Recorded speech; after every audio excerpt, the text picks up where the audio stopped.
মহান স্রষ্টা মানুষকে দিয়েও পরীক্ষা করেন, নিয়েও পরীক্ষা করেন। আমরা ক্ষমতা বা দায়িত্ব যাই বলি না কেন, আমরা বিশ্বাস করি এই বিষয়টি সম্পূর্ণ সৃষ্টিকর্তা প্রদত্ত। সৃষ্টিকর্তার অসীম কৃপা হলে একজন মানুষ বা একজন লোক বা একজন ব্যক্তি দায়িত্ব পায় বা তার হাতে দায়িত্ব আসে। শুরুতে যেটি বলেছিলাম, সৃষ্টিকর্তা মানুষকে দিয়েও পরীক্ষা করেন, নিয়েও পরীক্ষা করেন। প্রত্যেক দেওয়ার মধ্যেও সৃষ্টিকর্তার পারপাস রয়েছে, নেওয়ার মধ্যেও পারপাস রয়েছে, উদ্দেশ্য রয়েছে। প্রত্যেকটা বিপদে ফেলেও সৃষ্টিকর্তা যেটা আমাদেরকে স্মরণ করিয়ে দেন সেটা হচ্ছে ধৈর্যের, সহনশীলতার, মানবিকতার, মূল্যবোধের চর্চা। সৃষ্টিকর্তা ওই পথ তৈরি করে দেন বিপদে পড়ার মধ্য দিয়ে। তাই আমাদের দেশে বহুল একটা আকাঙ্ক্ষিত নির্বাচন হয়ে গেল।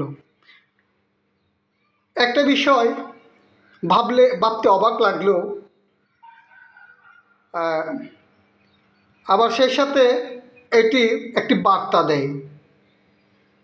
সৃষ্টিকর্তা চাইলে বা লক্ষ্য উদ্দেশ্য সঠিক থাকলে মানুষ তার কাঙ্ক্ষিত লক্ষ্যে পৌঁছাতে পারে। আমাদের যে নির্বাচন হয়ে গেল, জনাব তারেক রহমান বিএনপি থেকে প্রধানমন্ত্রী হিসেবে দায়িত্ব নিয়েছেন।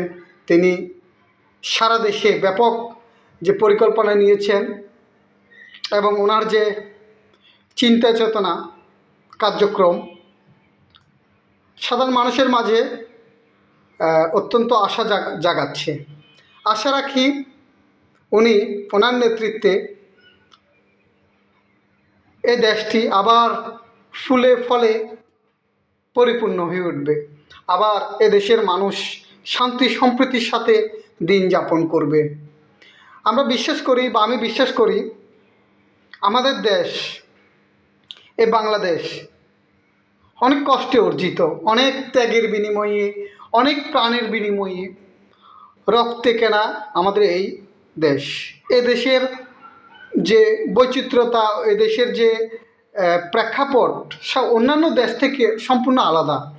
এই দেশের মানুষ, এ দেশের জনগণ অনেক সংগ্রামের মধ্য দিয়ে শান্তির পথ পেয়েছে, আবার হারিয়ে ফেলেছে, আবার পেয়েছে। অনেক উত্থান পতনের মধ্য দিয়ে এ দেশকে যেতে হয়েছে।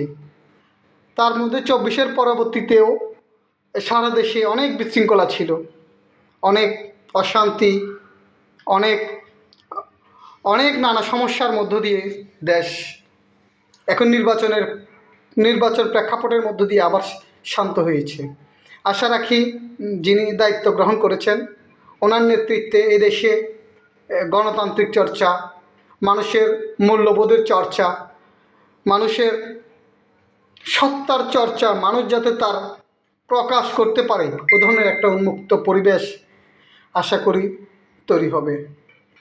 তাই আসুন আমরা যাই করি না কেন মহান সৃষ্টিকর্তা প্রদত্ত যে দায়িত্ব আমরা যখনই যে পাই না কেন সেটা যেন সঠিকভাবে পালন করি। সৃষ্টিকর্তা আমাদের এই সঠিক দায়িত্ব পালনের মধ্য দিয়ে আমাদের একটি নির্দেশনা বা একটা পথ প্রদর্শন তৈরি হবে, যার ফলে দেশ এগিয়ে যাবে, সমাজ এগিয়ে যাবে, রাষ্ট্র এগিয়ে যাবে। ধন্যবাদ। ভালো থাকুন, সুস্থ থাকুন। অন্যদিন অন্য একটি ভিডিও নিয়ে আসবো। ধন্যবাদ।